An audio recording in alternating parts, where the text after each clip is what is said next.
Last week, the Supreme Court heard a case challenging the fees that local governments charge developers for building new houses.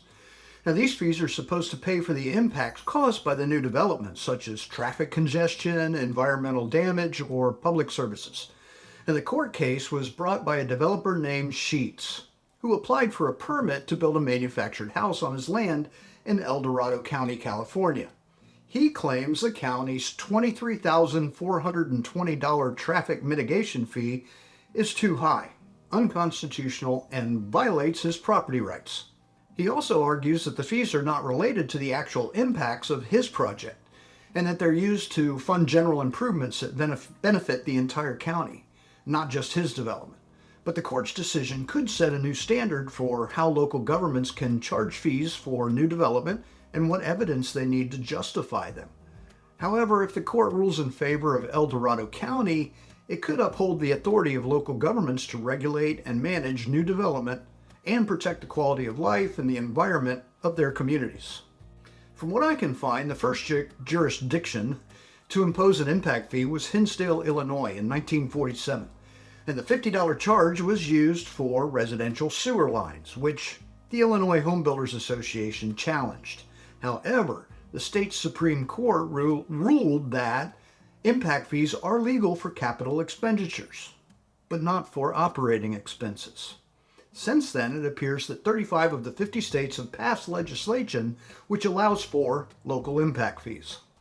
In 2013, the Supreme Court held that all permit fees must have an essential connection to the actual impact of a development to the city or county services and a roughly proportionate price tag.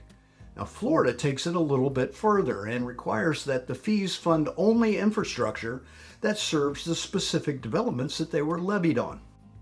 But in other states, including California, Maryland, Washington, and Arizona, courts have carved out an exemption to the Supreme Court's proportionality principle, which allows higher fees if they are set by the state legislature. Now, Sheet's case will test whether that exemption is constitutional. Now, impact fees are necessary to ensure that new development pays for its fair share of public services and infrastructure, and that they protect the quality of life and the environment of existing residents. I get it. I served on my county's impact fee review board years ago. Many home builders associations, on the other hand, feel that impact fees are excessive and arbitrary. They discourage new housing construction and add to the housing shortage and affordability crisis. There's really no simple answer. But by being aware of the fees and how they're charged, we can help our clients make important decisions that may cost or save them in upfront taxes. An impact fee can include a number of different fees. Some might be a set figure per unit, like the one charged for the sewer lines. Other fees might be based on the home's value or square footage, and there might be a combination of both. For example, in Jupiter, where the AIBD office is located, an 800 square foot residential unit is charged $1.50 per square foot for parks, libraries, public buildings, and schools. But if the unit goes to 801 square feet, the cost jumps to $2.80 per square foot. The costs continue to increase incrementally every 500 feet or so, but the financial increase is reduced with each step.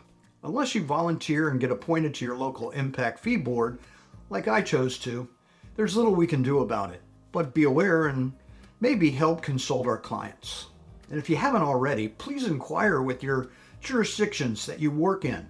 They should be posting their impact fee schedules publicly. I've also been reading about single-family zoning codes and how they may be affecting affordable housing. Join me next Monday for some interesting updates. Thanks for watching this entire video and have a triumphant week.